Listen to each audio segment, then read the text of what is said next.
নমস্কার, আমি বৈশাখী। শিল্প সাহিত্য বাই বৈশাখী চ্যানেলে সকল শ্রোতা বন্ধুদের স্বাগত জানাই। আজ আপনাদের বলবো গল্প অন্তরের টানা পড়েন। গল্পপাঠ এবং গল্প লেখায় আমি বৈশাখী বিশ্বাস দেবনাথ। গল্পটি প্রথম থেকে শেষ পর্যন্ত শুনবেন। ভালো লাগলে অবশ্যই লাইক করবেন, কমেন্ট করবেন, শেয়ার করবেন এবং আপনাদের প্রিয় চ্যানেল শিল্প সাহিত্য বাই বৈশাখী সাবস্ক্রাইব করে বেল বাটন প্রেস করে পাশে থাকতে একদম ভুলবেন না। বন্ধুরা, শিল্প সাহিত্য বাই বৈশাখী এখন চলে এসেছে ইউটিউব মিউজিক পডকাস্টে। ইচ্ছে করলে আপনারা সেখান থেকেও গল্প শুনতে পারেন এবং আপনাদের ব্যক্তিগত মতামত আমার সঙ্গে শেয়ার করতে পারেন।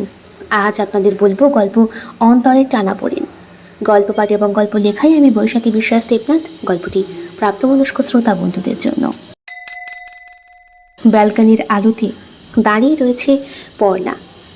তাকে পেছন দিকে আষ্টে পৃষ্ঠে জড়িয়ে দাঁড়িয়ে রয়েছে আবির। তার হাত দুটো নিষ্পিস করছে পর্ণার শরীরটাকে লেহন করার জন্য।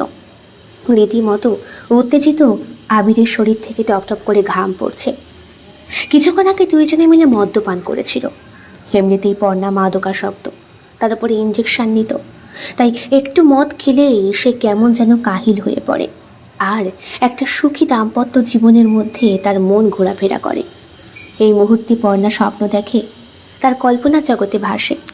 সে দেখে একটা সুখী সংসার, সে তার গৃহিণী, সে ঘর সংসার সামলায়, সে রান্না বান্না করে, সে সব কিছু পরিপাটি করে গুছিয়ে রাখে।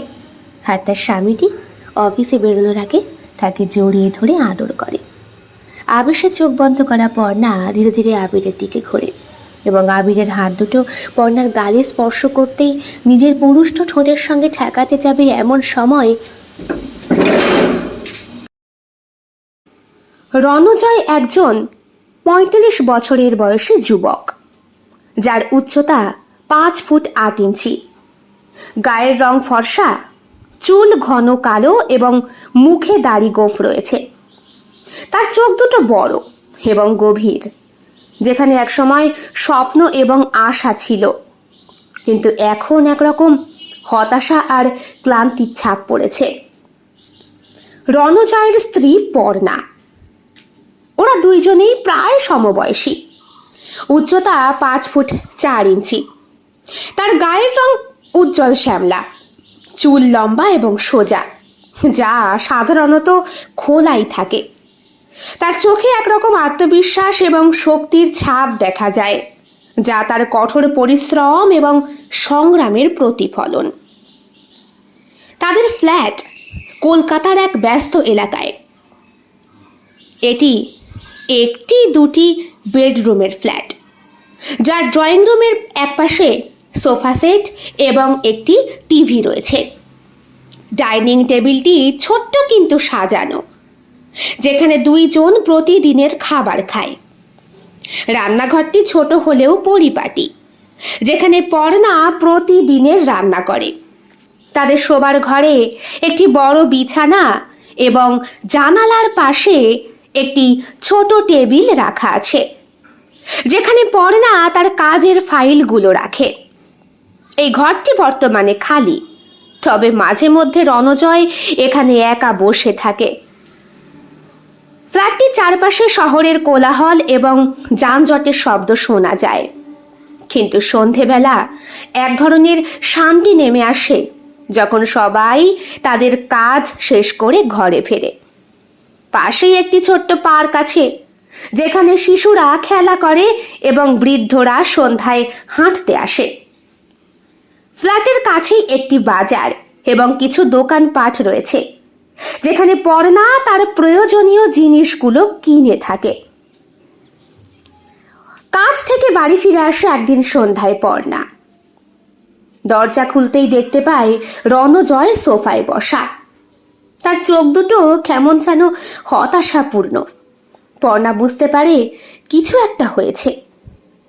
ঘাড়ের ব্যাগটা নামিয়ে রেখে জুতোটা খুলে গুটি গুটি পায়ে পর্ণা এগিয়ে আসে। জিজ্ঞেস করে, কি হয়েছে রণু? আমার সব কিছু শেষ হয়ে গেছে পর্ণা, তুমি কিছুই কি বোঝো না? পর্ণা হতভম্ব হয়ে গেল। সে ধীরে ধীরে রান্নাঘরে গেল, নিজের মনকে স্থির করলো, চা করে নিয়ে আসলো। প্রায় কিছুক্ষণ সময় লাগলো, তারপর বলল, কেন, কি হয়েছে? নাও চা খাও। সব কিছু তোমার জন্য হয়েছে। তোমার চাকরির জন্যে আমার কাজ করার ইচ্ছে চলে গেছে। তুমি আমাকে কখনো সাপোর্ট করনি। এই কথাগুলো শুনে অবাক হয়ে গেল পর্ণা। সে রণজয়কে সব সময় সমর্থন করেছে, এমনকি যখন রণজয়ের ব্যবসা ক্ষতির মুখে পড়েছিল তখনও। সে বুঝতে পারল রণজয় বোধহয় মানসিক অবসাদে ভুগছে। রণু, আমি সবসময় তোমার পাশে থেকেছি। তুমি জানো না কত কষ্ট করে এই চাকরি ধরে রেখেছি, শুধু আমাদের ভালো থাকার জন্য। রণজয় কিছুক্ষণ চুপ থাকে, কিন্তু ওর ভেতরে ভেতরে প্রবল হতাশা আর গ্লানি জমা হচ্ছে। পর্ণার দিকে তাকিয়ে সে বলে, তুমি কখনো আমার বাবা মাকে শ্রদ্ধা করো না, তাদেরকে ভালোবাসো না। কথাগুলো শুনে পর্ণা সম্পূর্ণরূপে ভেঙে পড়ল। তার হৃদয়ে এক ধরনের অস্থিরতা নেমে এলো। সে নিজেকে নিয়ন্ত্রণ করতে পারল না। অনেক হয়েছে, অনেক তোমার খোঁটা মারা কথা সহ্য করেছি। আমাকে ভালোবেসে বিয়ে করার পরে তোমার বাবা মা কি মেনে নিয়েছিল আমাকে? কতগুলো দিন ভাড়া বাড়িতে আমরা কাটিয়েছি, তোমার মনে পড়ে না রনু? আমরা ব্যাংকের থেকে লোন করতে গিয়ে কত হ্যাপা পুইয়েছি। তুমি ব্যবসা করলে, দাঁড়াতে পারলে না, আমাকে চাকরি দ্বারস্থ হতেই হলো। শেষ পর্যন্ত ব্রিগেন্সাকে ধরে ধরে তাকে বলে বলে এই ফ্ল্যাট, এই বাড়ি, এই টাকা পয়সা, এতটা বিলাসবহুল জীবন, আর প্রত্যেক দিন তোমার হাত খরচে 300 টাকা আসে কোথা থেকে? 300 টাকা, 300 টাকায় হাড়ি চড়ে না। চুপ করো। তো এই 300 টাকাকে 30 দিনে হিসেব করলে না কত টাকা হয় আইডিয়া আছে তোমার? 90,000 টাকা এখনো কিছু কিছু পরিবারের গোটা মাসের খরচা। তাদের রেশন থেকে শুরু করে সবটা চলে। টাকা ইনকাম করতে কতটা কালঘাম ছোটাতে হয় তুমি কি বুঝবে? হ্যাঁ, আমি তোমায় সাপোর্ট করিনি বলছো? আজকে তুমি যে এখানে দাঁড়িয়ে রয়েছো, যেই কোম্পানিতে চাকরি করছো, এই কোম্পানিতে পৌঁছানোর জন্য আমার কোনো হাত ছিল না? আমি তো অস্বীকার করিনি রনু, তোমার হাত সব সময় ছিল। আমি তো বলি দুজন ছাড়া সম্ভব হতো না। এক আমার ভগবান যে অদৃষ্টে সমস্ত খেলাগুলো দেখছে, আর এক তুমি। তুমি তো সাপোর্ট অবশ্যই করেছো। পেপার জোগাড় করা, লেখা, অ্যাপ্লিকেশন জমা দেওয়া, সবটা সবটা তুমি করেছো। আমি তো কখনো অস্বীকার করিনি। তবে আমাকে বারবার এক কথা বলে খোঁটা কেন দাও রনু? একটা কারণেই খোঁটা দিই, একটা কারণে। আমার মা ভালোবেসে তোমার জন্য রূপোর গয়না পাঠিয়েছিল, তুমি কেন সেটা নাওনি? হ্যাঁ, তুমি কুরিয়ার বয়কে বলে পাঠিয়েছো গয়না তোমার লাগবে না, তুমি ফেরত দিয়ে দিয়েছো। হাসালে রনু, আমাদের বিয়ে হয়েছে আজকে অনেকগুলো বছর।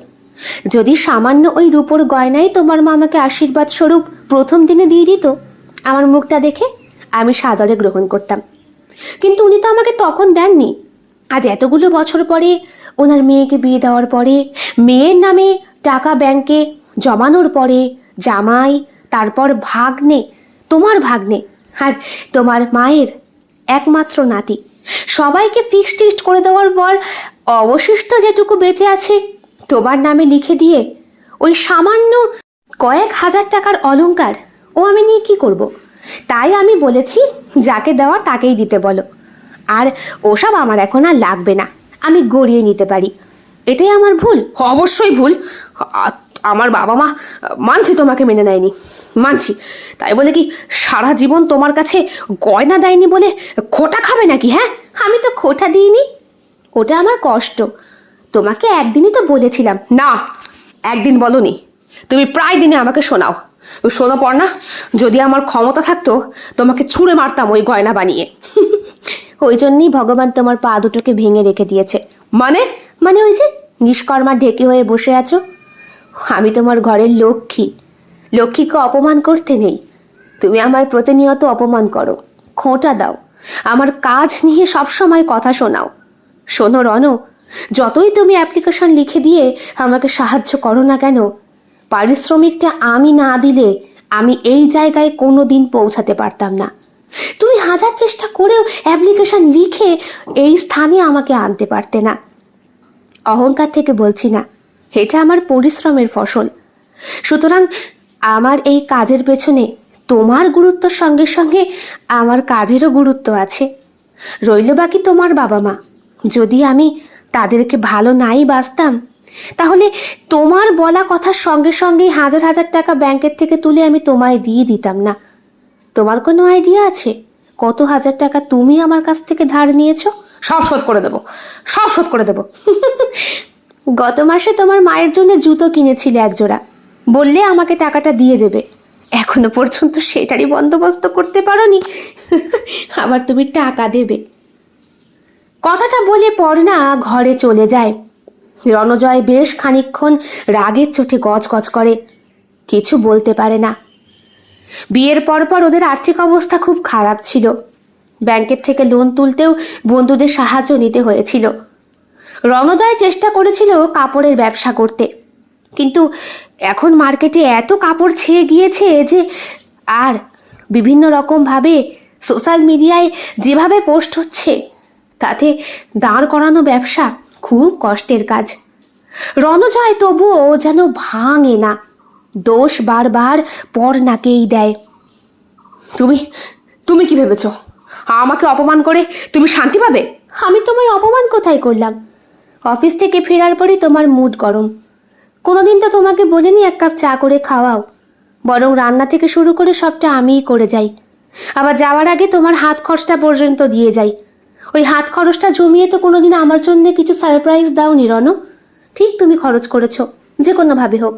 আমি জানতে চাইনি তোমার খরচের পরিমাণটা ঠিক কত। দিয়ে গিয়েছি। আর তোমার কাছে শুধু কি চেয়েছি? একটু শান্তি, একটু ভালোবাসা। তোমার বাবা মার কথায় এসে তুমি সেটুকুও আমাকে দিতে ভুলে গিয়েছো। মনে আছে আমাদের মধ্যে স্বামী স্ত্রীর সম্পর্কটা স্বাভাবিকভাবে ঠিক কবে হয়েছিল? কি করে হবে? তোমার গায়ে হাত দিতে গেলেই তুমি। কারণ আমার শরীর ভালো রাখে না, ভালো লাগে না আমার। আমিও একঘেয়ে হয়ে গিয়েছি রণ, প্রচণ্ড একঘেয়ে। সকালে উঠে ঘরকন্যার কাজ সেরে তাড়াতাড়ি করে বেরিয়ে যাওয়া, বাড়ি ফিরে আবার ঘরের কাজ করা, রান্না করা, বাসন মাজা, তোমার এঁটো বাসন পরিষ্কার করা। আমিও টায়ার্ড, খুব টায়ার্ড। আমাকে ছাড়তে পারো না কেন? কথায় কথায় ছাড়ার কথা কেন বলো? ছাড়াছাড়ি একদিন না একদিন তো হবেই। বিশ্বাস করো, যদি বাবা মা না বেঁচে থাকতো না, আমি আমি কবে আত্মহত্যা করতাম। বাহ, ভালোবাসার প্রতিশ্রুতি দিয়ে আমাকে বিয়ে করলে। পর্ণাকে ছাড়া তুমি বাঁচবে না, আত্মহত্যা করবে। যে পর্ণার জন্য তুমি কান্না করতে, কতগুলো মোবাইল ফোন ভেঙেছো ঝগড়া করে, সেই পর্ণাকে ছাড়াই তোমার এখন জীবন চলে যায়। তার মানে তোমার ডিকশনারিতে দুটো মানুষের জন্যই তুমি বেঁচে আছো, তোমার বাবা মা আর আমি কেউ নই। রণজয় চুপ করে থাকে, তার মুখের রাগ এখনো বর্তমান। তুমি তুমি কিন্তু, আচ্ছা তোমাকে কি আমার মা কিছুই দেয়নি? কিচ্ছু না? আবার এক প্রসঙ্গ দিয়েছে, অনেক পরে দিয়েছে। হেদিয়ে পাওয়া 4টে সোনার চুড়ি, সেও আবার সম্পূর্ণ সোনার নয়, খাদে ভরা। ভেঙে তো দেখেছিলাম। আমি রেখে দিয়েছি গয়না গড়িয়ে। তোমার ভাগ্নের যখন বিয়ে হবে, ভাগ্নে বউয়ের মুখ দেখব। কখনো তো এই কথা আমায় বলনি। বলিনি, বলার প্রয়োজন হয়নি, তাই মনে মনে ছিল। এখন মনে হচ্ছে যত শিগগিরই সম্ভব ভগবান তোমার ভাগ্নেকে তরতরিয়ে বড় করে দিক। আর মামার বাড়ি থেকে সোনা না দিলে তো বিয়ে হয় না। মামার তো ক্ষমতা নেই, তাই মায়ের গয়নাটাই না হয়। রণজয় চুপ করে থাকে। তুমি তুমি কিন্তু আমার বাবা মাকে সমান অপমান করেই যাচ্ছ। তোমায় ভালোবাসেনি? তুমি কি বলতে চাও? বেসেছে, অনেক পরে বেসেছে, তাতে আমার কোনো আক্ষেপ নেই। দুঃখ এখন এটাই হচ্ছে যে আমার কাজের জন্য তুমি প্রতিনিয়ত আমাকে খোঁটাটা দাও বলে। কেন যে দাও? আর এই যে কথায় কথায় বলো না তুমি বেঁচে আছো তোমার বাবা মায়ের জন্যে। একটা চরম সত্যি কথা বলবো রণজয়, মানুষের, প্রত্যেকটা মানুষেরই একটা সময় না কাছের মানুষের শূন্যতাটা ভোগ করতে হয়, বুঝেছো? আর এটাও সত্য কথা, যেই মানুষটাকে ছাড়া আজকে মনে হচ্ছে আমার দিন চলবে না, একদিন সেই মানুষটাকে ছাড়ে আমার দিন চলে। উৎসবে হয়, আনন্দ হয়, খাওয়া দাওয়া হয়, কিন্তু সেই মানুষটা থাকে না, দিন কিন্তু চলে। আমার ক্ষেত্রেও কি তোমার ক্ষেত্রেও কি? শুধু শুধু আমার সঙ্গে চিৎকার চেঁচামেচি করে ঝগড়া করে আজকে আমার খুব মাথা ধরেছে, বিশ্বাস করো। ভালো লাগছে না, অশান্তি করার মতো মানসিকতা আমার নেই। তুমি বরং বাইরে যাও, আমি ফ্রেশ হয়ে এসে একটু রেস্ট নেব।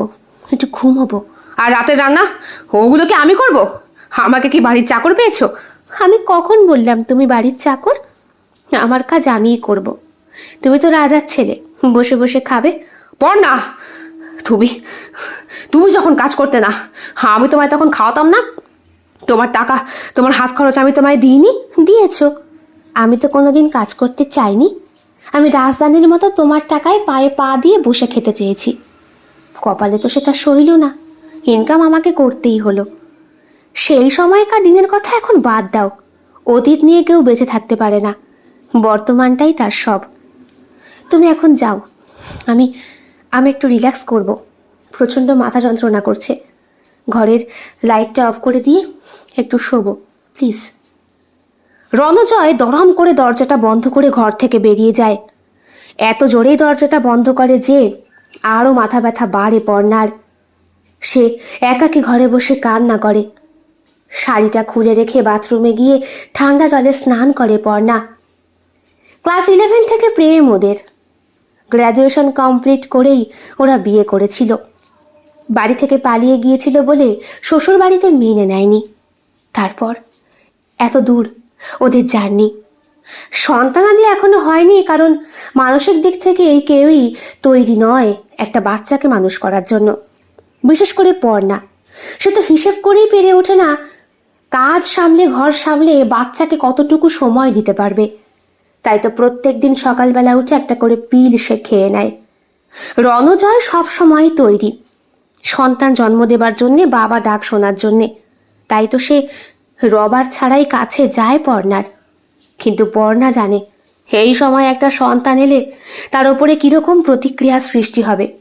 যেখানে রণজয় দিন দিন হীনমন্যতায় ভুগছে, ইনকাম করতে পারে না বলে একটা মানসিক রোগীতে পরিণত হচ্ছে। কখনোই পর্ণা তাকে কোনো খোঁটা দেয় না, অথচ রণজয় প্রতিদিন পর্ণাকে কথা শোনাতে ছাড়ে না। পরের দিন সকালবেলা রণজয় ঘুম থেকে ওঠার আগেই কোনো রকম দুটো রান্নাবান্না করে পর্ণা বেরিয়ে যায়। বেডরুমের চাবি আলাদা হয়ে গিয়েছে। যতক্ষণ পর্ণা ঘরে থাকে তখন লক থাকে দরজা। রণজয়ের ঢোকার ক্ষমতা থাকে না, সে অন্য ঘরে গিয়ে ঘুমোয়। স্বামী স্ত্রীর মধ্যে দৈহিক সম্পর্কটা বন্ধ হয়ে গিয়েছে আজ প্রায় 6 মাস হতে আসলো। হয় রণজয়ের ভালো লাগে না, না হয় পর্ণার ভালো লাগে না। যদিও এসবের জন্য পর্ণার শরীরে কোনো হেলদোল নেই, মানসিক শান্তি তার কাছে সব থেকে বড়। কিরে, আজকে মন খারাপ? অফিসের এক কলিগ জিজ্ঞেস করে পর্ণাকে। কেন বলতো? না, চোখের তলায় কালি, চোখগুলো ফোলা ফোলা লাল লাল, দেখে মনে হচ্ছে রাতভর কান্না করেছিস। না রে, কান্না করবো কেন, সবই অদৃষ্ট। তাই বলি, বন্ধুরা আমার কিছু একটা হয়েছে। চল। কোথায়? চল না। আমি তো বেরোবো রে, 7টা বাজে। আরে দূর, আজকে না হয় 7টার জায়গায় 8টায় ফিরবি। সেই তো বাড়ি ফিরে খুন্তি নাড়বি। এক তো অকর্মণ্য তোর স্বামী বিপ্লব। আমার হাজব্যান্ডকে নিয়ে আমি আমার মতো করে যা খুশি মনে মনে কল্পনা করতে পারি, তাই বলে তোকে আমি সেই সাহস দেইনি আমার স্বামী কিছু করো না বলে তাকে অকর্মণ্য বলার। যদি আমার স্বামীর জায়গায় আমি যা থাকতাম ওই জায়গাতে, তখন কথাটা বলতে পারতিস। বিপ্লব বলে, না মানে আমাদের সমাজ তো এটাকে মানে না বল। আমাদের সমাজে মেয়েরা ঘরকন্যা করবে আর ছেলেরা ইনকাম করবে, আর তোর বরের ক্ষেত্রে তো পুরো উল্টো। তারপরে বুক ফুলিয়ে আবার লোককে বলে বেড়ায় আমার বউয়ের ইনকামে আমি চলি। এই লজ্জা করে না? ওফ বিপ্লব, তুই কিন্তু তোর গন্ডি পেরিয়ে যাচ্ছিস। পর্ণা রণজয়কে খুব ভালোবাসে। সব সময় সে রণজয়কে বলে, কেন বলো বলো তো, আর তোমার মাই বা পাড়ার প্রতিবেশী সবাইকে কেন হেজিয়ে বেড়ায়? আমার বৌমা চাকরি করে, আমার ভালো লাগে না রণু। আমি তোমার পরিচয়ে পরিচিত হতে চাই, নিজের পরিচয় নয়। আমি সবসময় তোমার বুকে হয়ে থাকতে চাই, মুখে মুখে নয়, প্লিজ। রণজয় বলে, ওমা, তা তুমি আমাকে সাহায্য করছো এটা লোকে জানবে না? না, লোকে জানবে না, তুমি গোপন রেখো। কেন সবাইকে বলো বলো তো? কিন্তু এখন শুধু সবাই নয়, বিপ্লবও বলা শুরু করেছে, যদিও সে পর্ণার প্রশংসাই করছে আর রণজয়ের বদনাম। চল বলছি, চল। আচ্ছা আর বলবো না তোর বরকে নিয়ে, হয়েছে? তুই সতী সাধ্যী রমণী, তোর বরকে খুব ভালোবাসিস। শান্তি? That's like a good boy. কোথায় যাব? পর্ণাকে নিয়ে যায় বিপ্লব একটা হোটেল কাম বারে। হে কি, এখানে তো নাচা গানা হচ্ছে। এসব আমি পারবো না, আমায় যেতে দে। না শোন শোন পর্ণা। পর্ণা বেরিয়ে আসে সেই বার থেকে, কিন্তু কয়েক সেকেন্ড সময়ের জন্য হলেও মদের গন্ধটা ওর নাকে বেশ আকর্ষণীয় বস্তু বলে মনে হয়। বাড়ির কাছাকাছি একটা মদের দোকান আছে, লাইসেন্স করা। দোকানটা শাটার দিয়ে ঢাকা, একটা জায়গায় শুধু একটু ফাঁক, যেখান থেকে বিভিন্ন রকমের ফ্লেভারের মদগুলোকে দেখা যায়, আর টাকা দিলেই মদ চলে আসে। দিন শেষে বাড়ি ফিরে ক্লান্ত দেহ নিয়ে পর্ণা রান্নাঘরে যায়। কাজের চাপ, রণজয়ের কথা, শ্বশুর শাশুড়ির অবজ্ঞা তাকে রীতিমতো গভীর হতাশায় ফেলে দিয়েছে। নিজের মনকে সামলাতে পারে না পর্ণা। তাই তো আজকে বিপ্লবের দেখানো ওই পরম ঔষধটা একটু অ্যাপ্লাই করতে ইচ্ছে করছে। একবার ক্লাস 12-এ দুজনে মিলে সিগারেট খেয়েছিল, রণজয় আর পর্ণা। পর্ণা বলেছিল, সিগারেটটাও তুমি একা খাবে না, আমায় দিয়ে খাবে। আমার বুঝি ইচ্ছে করে না। রণজয়ও খেয়ালের বসে তার মুখে সিগারেটটা ঢুকিয়ে দিয়েছিল। সঙ্গে সঙ্গে পর্ণা কেশে নিয়ে একসা। তবুও বলেছিল, খবরদার, যখন খাবে আমায় জিজ্ঞেস করে খাবে, নচেত কিন্তু নয়। ঠিক আছে মহারানী, তাই হবে। আজকে সিগারেট ধরায় পর্ণা। বাড়িতে আসার পর দেখেছে রণজয় ঘরে নেই, বোধহয় আবার বেরিয়ে গিয়েছে। টেবিলের ড্রয়ারের মধ্যে প্রতিদিনের মতো আজকেও 300 টাকা রেখে গিয়েছিল সে। আজকে 300-র জায়গায় 500 রেখেছিল। থাক। মদের গ্লাসটার মধ্যে মদ ঢেলে গলায় ঢালতেই দারুণ লাগে পর্ণার। সিগারেট ধরিয়ে সে নেশার জগতে ডুবে যায়। প্রচুর মদ খায় সে, আর তার সঙ্গে সঙ্গে সিগারেট। দুপুরের রান্না করা মাছের ঝোল ভাতের কথা পর্ণার আজকে মনেই নেই। ঠিকমতো হাত মুখটা পর্যন্ত ধোয়া হয়নি। পর্ণা চলে গিয়েছে একটা ঘোরের মধ্যে। নেশার জগতে সবচেয়ে সুখী মানুষ হয়েছে পর্ণা, যেখানে তার স্বপ্নের সংসার রয়েছে।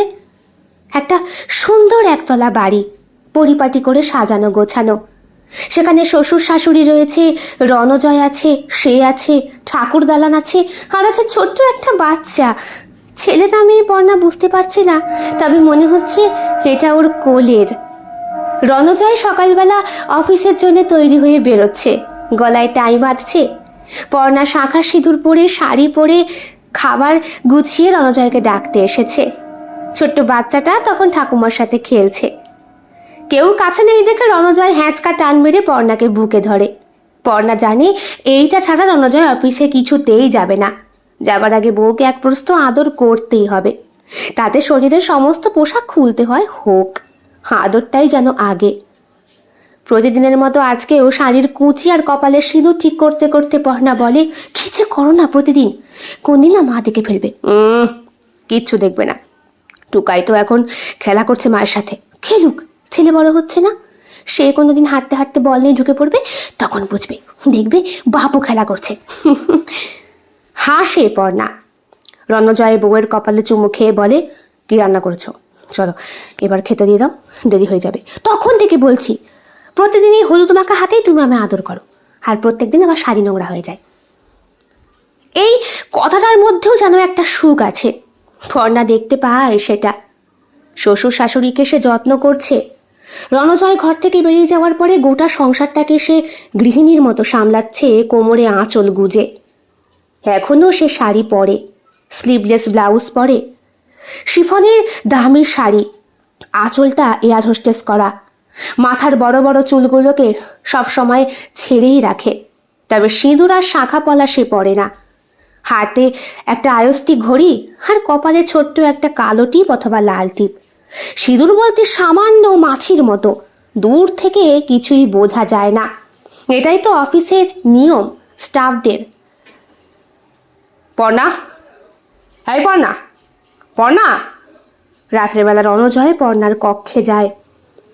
সে দেখে পর্ণা বিছানায় নেই। অন্য ঘরে গিয়ে খুঁজতে শুরু করে সে। এই পর্ণা। পাশের স্টোর রুমে পর্ণা শুয়ে পড়েছে। তার হাতে মদের গ্লাস ধরা, পাশে মদের বোতল, আর চারিদিকে পড়ে রয়েছে সিগারেটের অসংখ্য টুকরো। রণজয় হতভম্ব হয়ে যায়। হ্যাঁ পর্ণা, পর্ণা, তুমি এটা কি করছো? আমি আমি সুখের জগতে আছি রনু। তুমি চাকরি করছো, আমি সংসার সামলাচ্ছি। তুমি তুমি কেন এমন করছো পর্ণা? পর্ণা, পর্ণা, আমি তোমায় ভালোবাসি। ভালোবাসো? তুমি তোমায় ভালোবাসছো? তুমি শুধু শুধু মাঝে মাঝে আমাকে একটু দোষারোপ করো। আমার সব কিছুতেই তোমার অভিযোগ, তাই না? পর্ণার চোখ দুটো বুজে আসছে। রণজয় বারবার ডেকেও সাড়া পায় না। কোলে করে নিয়ে তাকে শুইয়ে দিয়ে আসে সে। যদি যদি আমার জীবনে এমনটা বাস্তবে হতো, তাহলে তাহলে কত ভালো হতো না? আমার চোখের সামনে সুখী জীবনের চিত্র, যেখানে আমি সংসার করছি, যেটা আমার ইচ্ছে ছিল, আর তুমি ঘর সামলাচ্ছ। পরের দিন সকালে ঘুম থেকে উঠতেই পর্ণা নিজেকে বেডরুমে আবিষ্কার করে। রণজয় নেই। পর্ণা দেখে তার শরীরে একটা কালো রঙের গ্রাউন পরা।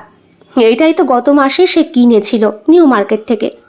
তবে এইটুকু মনে পড়ছে পর্ণার, রাত্রেবেলা সে নেশা করেছিল এবং নেশার মধ্যে থাকতে তার খুব ভালো লাগছিল। এই জামা কাপড় পরিবর্তন হয়তো রণজয় করে দিয়েছে। যাক, স্ত্রীর প্রতি কর্তব্য কিছু তো হচ্ছে। হুমা, মাথার কাছে দেখি লেবুর জল। নেশা কাটানোর জন্য ওষুধ বোধহয়। পর্ণা খায় না। ওয়াশরুম থেকে ফ্রেশ হয়ে বেরিয়ে আলমারি খুলে আবার একটা শাড়ি বার করে। এই পোশাকগুলোকে দিতে হবে লন্ড্রিতে, কেচে একেবারে পরিপাটি করে দিয়ে যাবে। ওয়াশিং মেশিনটা খারাপ হয়ে গিয়েছে 2 মাস হলো। মিস্ত্রি ডাকবো করেও সময় হচ্ছে না পর্ণার। ছুটির দিনেও অফিস থাকে। পরের দিনও নেশা করে পর্ণা। তবে আজ বাইরে থেকেই নেশা করে এসেছে। বাড়িতে ঢুকতেই পরিবেশটা এত গুমোট হয়ে থাকে, পর্ণার ঘরে থাকতেই একদণ্ড ইচ্ছে করে না। সব সময় খোঁটা, কাজের, মা বাবার আর সহ্য হয় না। রণজয়ের কোনো ব্যাপারই না। তার বাবা মা যে তাকে, মানে পর্ণাকে, সেই সম্মানটা দেয়নি, এইটার সে শুধু এক কথাই বলে। কিছু কিছু বাড়িতে ছেলের থেকে মেয়েকে আগে দেখে, বুঝলে? মানে এমন এমন বাড়ি আছে, আর্থিক অবস্থা খুব খারাপ হয়, তাই মেয়েকে বিয়ে দেওয়া বা পার করার প্রসঙ্গটা আগে চিন্তা করে তারা। তারপর না হয়। পর্ণার বলতে ইচ্ছে করে, তার মানে সে মেয়ে আর আমি বৌমা, তাই না? এই জন্যেই তো বৌমাকে প্রাণ খুলে টাকাও দিয়ে যায় না শ্বশুর শাশুড়ি নিজের নামে, অথবা জায়গা জমিও লিখে দেয় না। ওটা ছেলে আর মেয়ের জন্যই থাকে, রক্তের তো। অথচ বৌমাটাই সারা জীবন কর্তব্য করবে, তার সেবা করবে, তার পদসেবা করবে, তাকে রান্না করে খাওয়াবে, আবার তার বংশধরকে জন্ম দেবে, নিজের শরীরটাকে বিভাজিত করে। অথচ বৌমার প্রাপ্য থাকে শূন্য। সে তার ছেলেকে দেবে, মেয়েকে দেবে, তার নাতি নাতনিকে দেবে, কিন্তু বৌমাটাকে দেবে না। এই ক্ষেত্রে কিন্তু বৌমা সবসময় পরই থাকে রণ। তবু রণজয়কে আর বলতে ইচ্ছে করে না এক কথা। বলতে বলতে নিজেরও ঘাঁটা পড়ে গিয়েছে। এখন যেন সবটাই তিক্ত বলে মনে হয় পর্ণার। সেই দিনও পর্ণা নেশা করে, দিনে দিনে তার নেশা বাড়ে। এখন তো সে স্টোর রুমেই নিজের ঘর বানিয়ে নিয়েছে। রণজয় কাছে আসলেও তাদের অবস্থা এতটাই খারাপ থাকে যে নেশার ঘরে পর্ণার সুখী জীবনের চিত্র, সেখানে রণ যাচ্ছে অফিসে, সে ঘরকন্যা করছে, সবটা কেমন মিলেমিশে একসা হয়ে যায়। বারবার সে বলে, আমি যদি এমন জীবনে থাকতে পারতাম, যদি বাস্তব হতো। রণজয়ের মানসিক পরিবর্তন ঘটেছিল কি না পর্ণা জানে না। যদিও রণজয় এখন আর বেশিক্ষণ ঘরে থাকতে পারে না। ধীরে ধীরে পর্ণার এমন নেশাগ্রস্ত অবস্থা, তাকে ডাক্তার দেখাতে হয়। সে ইঞ্জেকশন পর্যন্ত নেয় নেশার ঘরে থাকার জন্য। আর প্রতি রাতে নেশার ঘরে কেটে গিয়ে সকালে উঠে আবার অফিস হয়ে যায় তার। একটা রোবোটিক্যাল জীবন শুরু করেছে পর্ণা। রণজয়ের সঙ্গে দুদণ্ড কথা বলে না, কারণ যে মানুষটা কথার গুরুত্ব দেয় না, তার সাথে কথা অপচয় করে লাভ নেই। রণজয়ের মনে কষ্টের পাহাড় ভেঙে পড়ে। পর্ণার নেশা দিন দিন বাড়ে। তার ইঞ্জেকশন রণজয় বুঝতে পারে না কিভাবে তাকে সাহায্য করবে। মোবাইলের কল লিস্ট ঘেটে রণজয় পুরনো বন্ধু আবিরের নাম্বারটা আবিষ্কার করে। কদিন আগে পেপারে এবং টিভিতে দেখেছিল আবির বিরাট বড় কোম্পানির মালিক, অথচ রণজয়ের দীর্ঘদিনের ছোটবেলার বন্ধু। সে ওই কোম্পানির দেওয়া নাম্বারে যোগাযোগ করে এবং রণজয়ের নামটা শোনার পরই যখনই সেই কোম্পানির পিএ আবিরকে খবরটা জানায়, আবিরের দিক থেকে 2-3 দিনের মধ্যেই রেসপন্স আসে এবং রণজয়কে দেখা করতে বলা হয়, তার সমস্ত প্রমাণ সহ, বায়োডেটা সহ। এই তো, আয় বস, দেরি করে ফেললি? হ্যাঁ, তুই পরীক্ষা নিচ্ছিলি? আরে দূর, জাস্ট এমনি তোর সঙ্গে দেখা করার জন্য। এমনি এমনি তো কাউকার অফিসে ডেকে আনতে পারি না, বুঝতেই পারছিস। আমার লেভেলের ছাড়া কারোর সঙ্গে। বাই দ্য ওয়ে, তুই রাগ করছিস না তো? আরে না না, রাগ করবো কেন?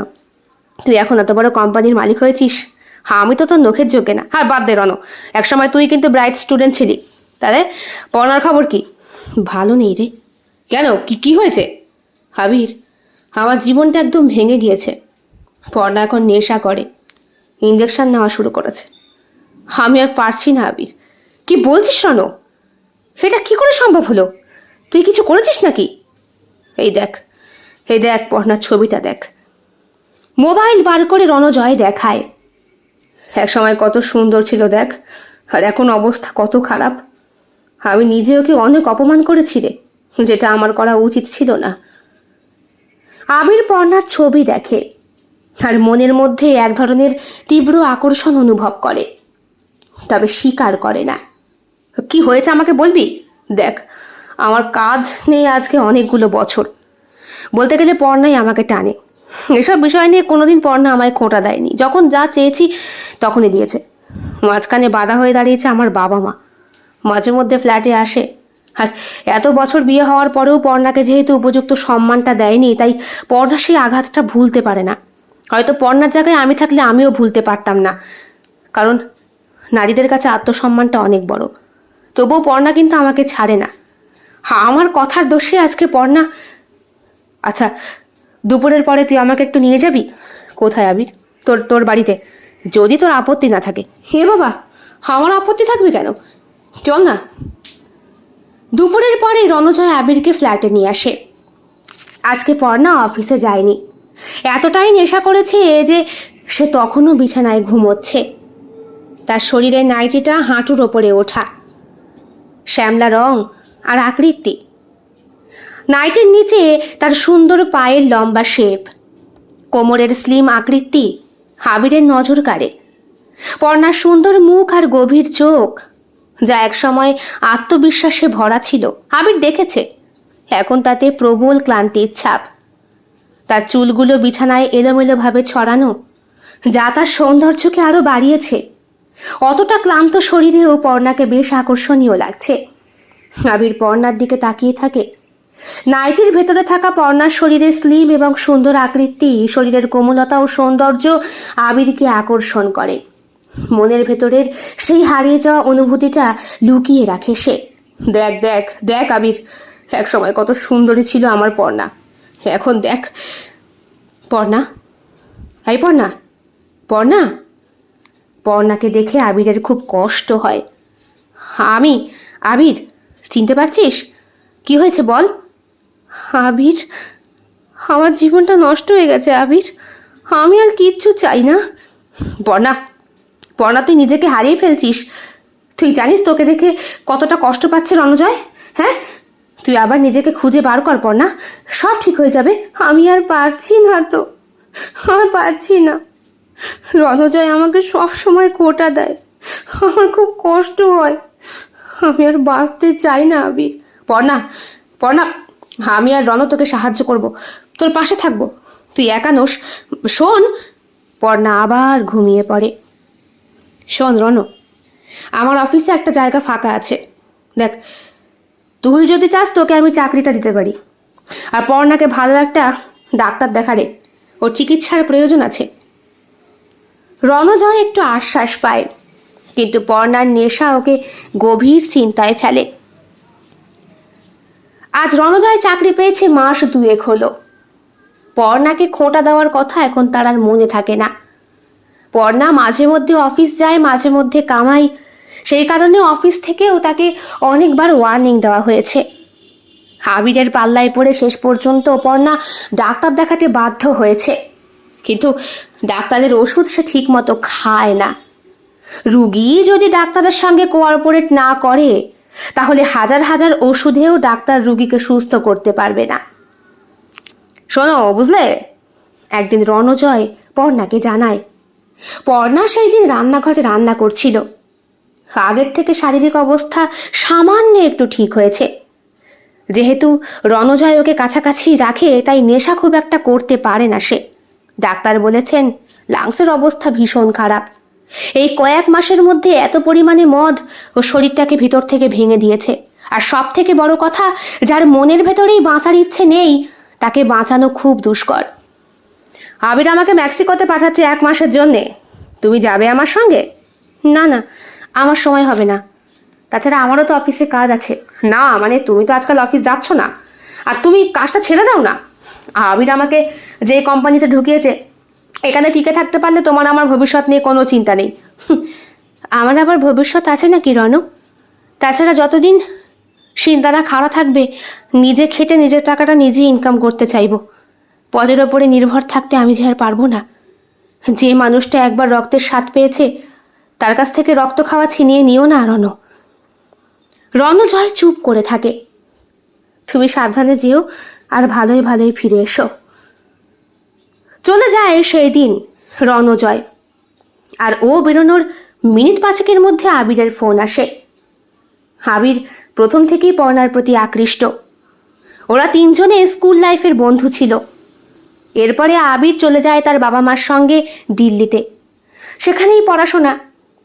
এত বছর পরে আবার দেখা।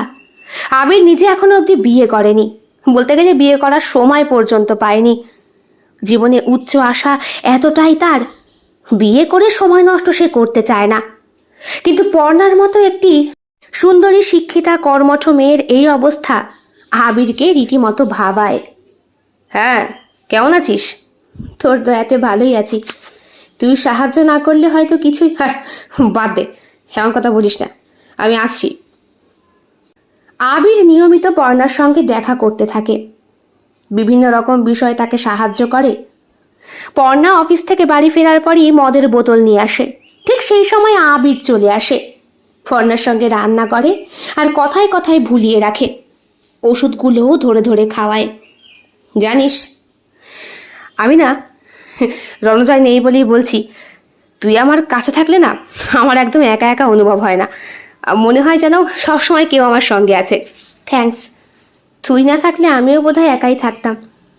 এতদিনে তুই কিন্তু আমার মদ খাওয়াটা একটু কমিয়েছিস।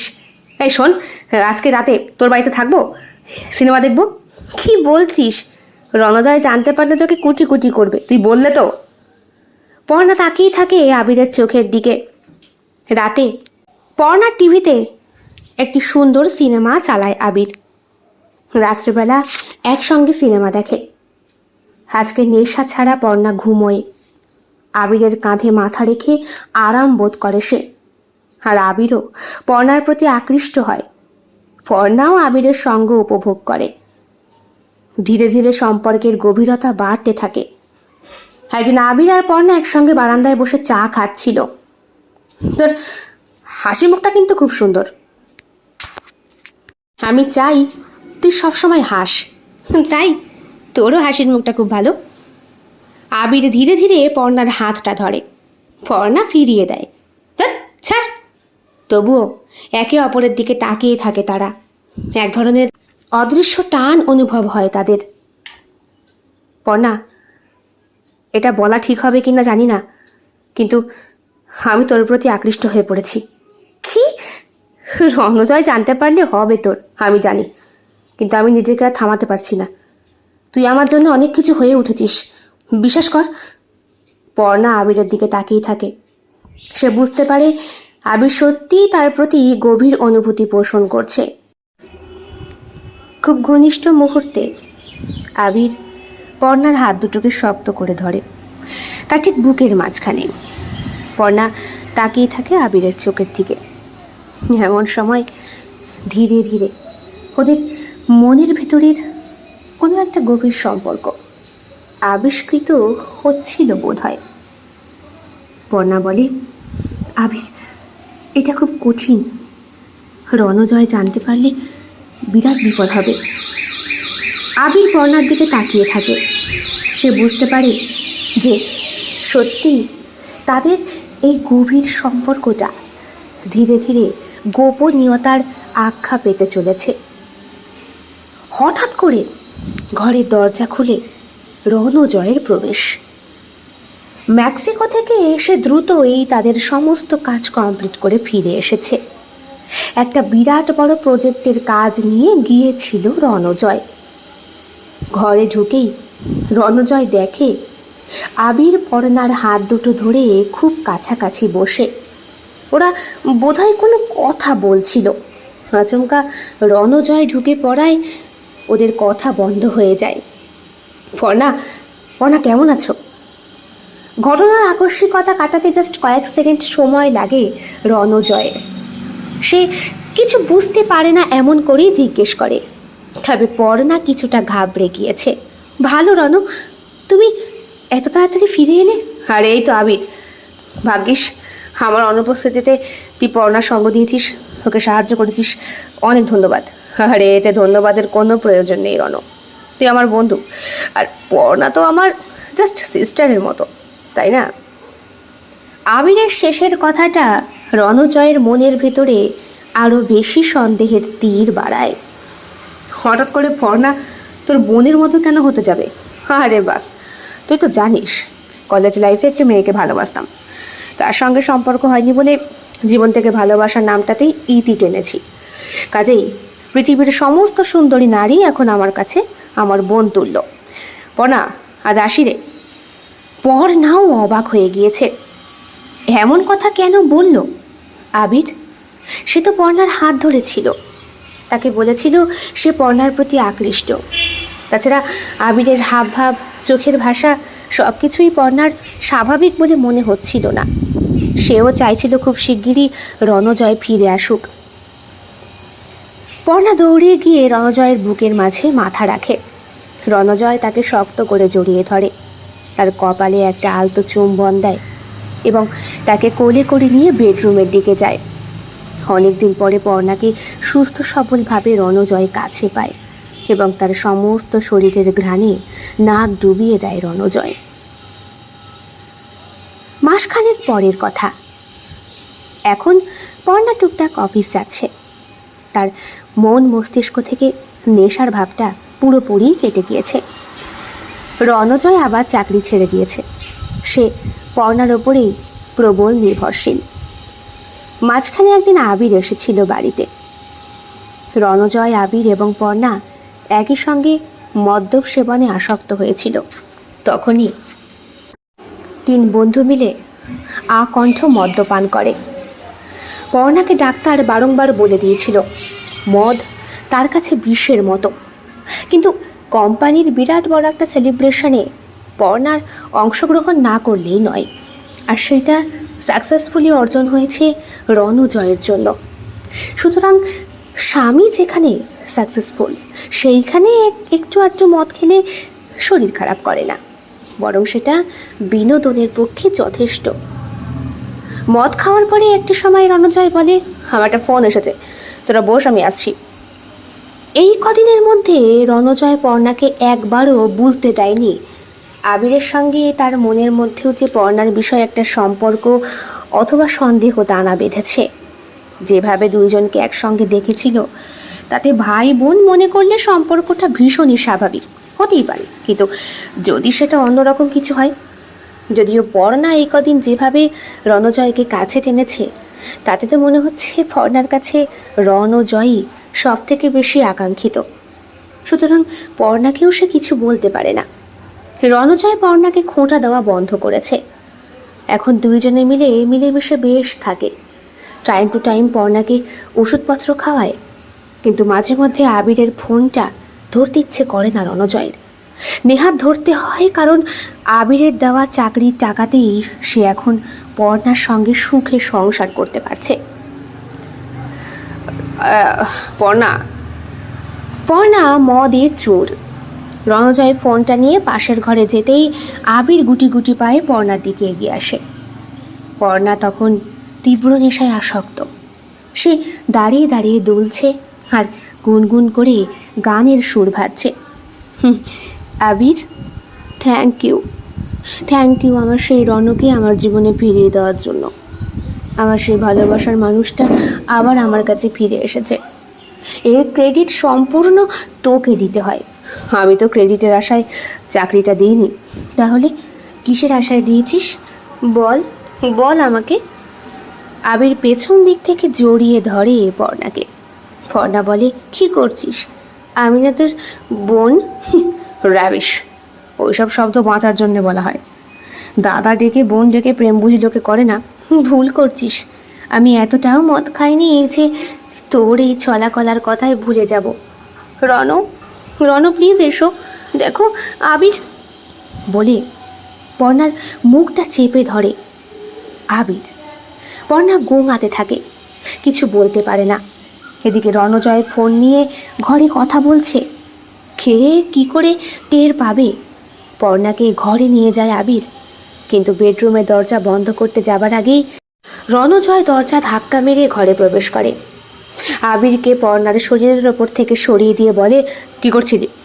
আর দেখ না রণ, ও মদ খেয়ে কেমন করছে। আমি কিচ্ছু করিনি, বিশ্বাস কর। ওই বরং আমাকে ইচ্ছে করে। রণজয় ঠাঁস করে আবিরের গালে একটা চড় মারে। বলে, তুই তুই কি ভেবেছিস আমার চোখ নেই? আমি দেখতে পাই না? তোর আবার চোখ আছে? আবির হাসে। তো চোখ আছে, সত্যি আছে। হ্যাঁ, যে বউটা এত খাটাখাটনি করে তোর জন্যে, তুই সেই বউকে খোঁটা দিস? যার টাকায় তুই চলিস বলিস, তুই তাকে খোঁটা দিস? হ্যাঁ, তুই কি করে দিস ওর জন্য? ওর যত কিছু উন্নতি ওর নিজের ট্যালেন্টে হয়েছে। হ্যাঁ, হতেই পারে তুই ওকে সাহায্য করে দিস এক সময় লিখে দেওয়ার জন্য, অ্যাপ্লিকেশন জমা দেওয়ার জন্য, কিন্তু তাতে তোর কোনো কৃতিত্ব নেই। ওর কৃতিত্ব ওর নিজের কাছে, কারণ পারিশ্রমিকটা ওর। যদিও পর্ণা সবসময় তোকে সম্মানের দৃষ্টিতেই দেখে এবং খুব ভালোবাসে। আমি চাই না পর্ণার মতো ভালো মেয়ের জীবনটা তোর সঙ্গে নষ্ট হোক। মেয়েটাকে এত করে বলছি, কিছুতেই আমার সঙ্গে আসতে রাজি নয়। আমাকে তো একদিন সরাসরি ফোনে বলেই দিল, আবির তুই আর আমার জীবনে আসিস না, আমাকে ফোন করিস না। তোকে অনেক ধন্যবাদ রণজয়কে আমার জীবনে ফিরিয়ে দেওয়ার জন্য, কিন্তু আমি আর নিতে পারছি না, প্লিজ। কিন্তু আমি কি করে ছাড়ি বন্ধু? চাকরি দিয়েছি তোকে, কিছু তো পাওনা আমার হয়। তাই বলে তুই তুই পর্ণাকে আমার কাছ থেকে ছিনিয়ে নিবি? ছিনিয়ে নয়, জয় করে নেব। এটাকে জয় করা বলে না আবির, এটাকে ছিনিয়ে নেওয়া বলে। সর সর, পর্ণার কাছে যাব, সর।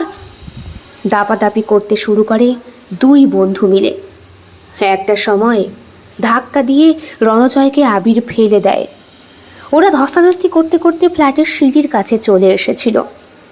ঘটনার আকস্মিকতায় নিজেকে সামলাতে না পেরে রণজয় সিঁড়ি দিয়ে গড়িয়ে পড়ে যায়।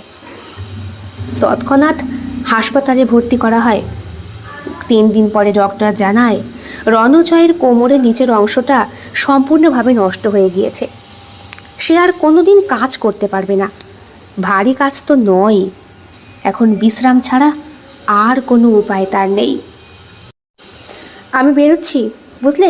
হ্যাঁ, সাবধানে যেও। বলছি শোনো, পুবালি দিয়ে আসবে, ঘরের সব কাজকর্ম করে দিয়ে যাবে। তুমি কিন্তু মাইনেটা ওকে দিয়ে দিও, বেচারি 2 মাসের টাকা পায়। কত? এই তো 5,000 টাকা রয়েছে। 2,500 করে নেয়? হোমা, থাকে, রান্না করে, তোমার পয় পরিষ্কার সব কিছু করে, জামা কাপড় কাচা ধোয়া ইস্ত্রি করা সবই তো করে। একা মানুষ, ওইটুকুতেই নাকি ওর চলে যায়। তাছাড়া দুবেলা রান্না করে তো নিয়েও যায়। কিন্তু মনে হচ্ছে না বেশি? কিচ্ছু বেশি না, তুমি মাথা গরমটা কম করো।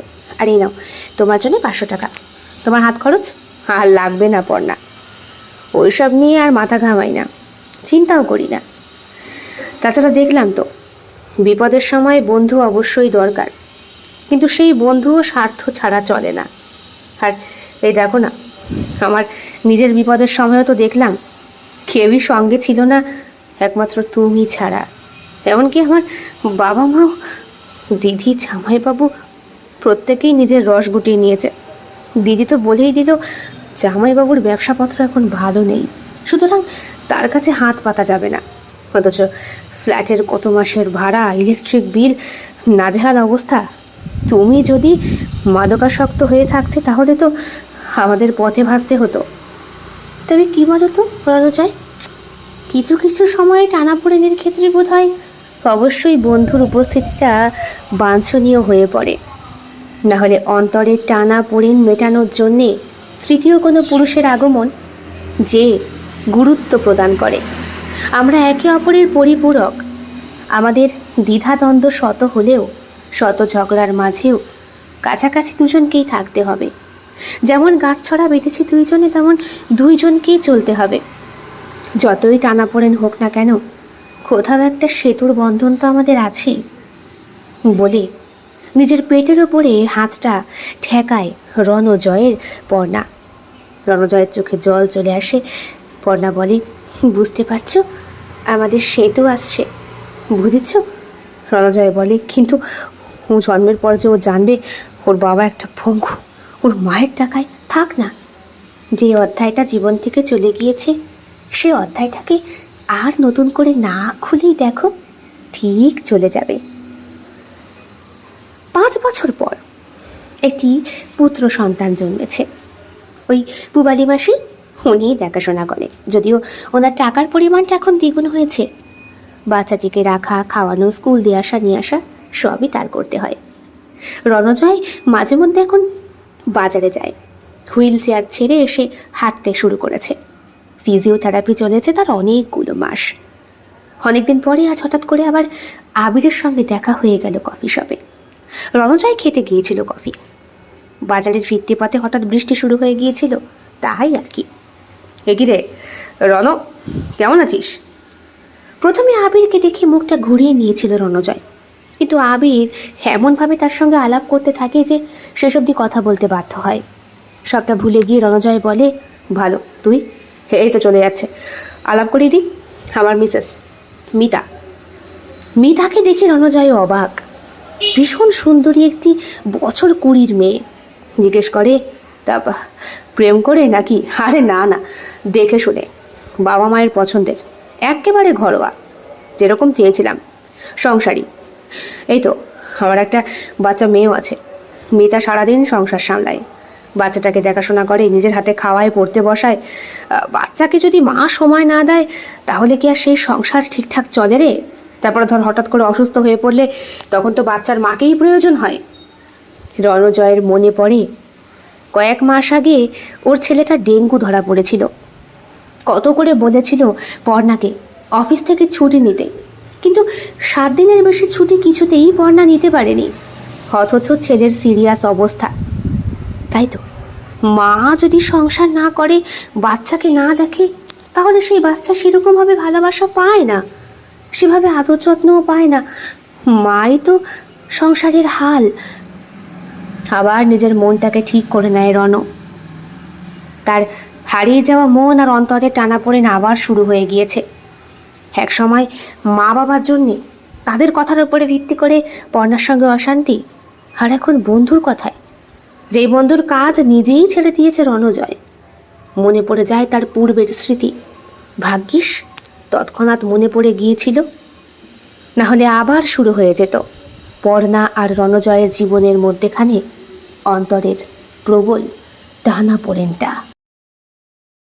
কেমন লেগেছে আজকের নিবেদন? অবশ্যই কমেন্ট বক্সে কমেন্ট করে জানাতে একদম ভুলবেন না। ভালো লাগলে লাইক করবেন, শেয়ার করবেন এবং শিল্প সাহিত্য বাই বৈশাখী চ্যানেলটি সাবস্ক্রাইব করে বেল বাটন প্রেস করতে একদম ভুলবেন না।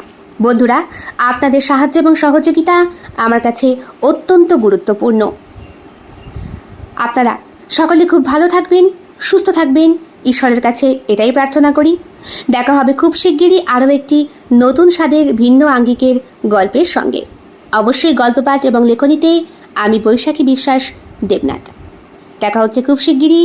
ভালো থাকবেন সবাই। নমস্কার।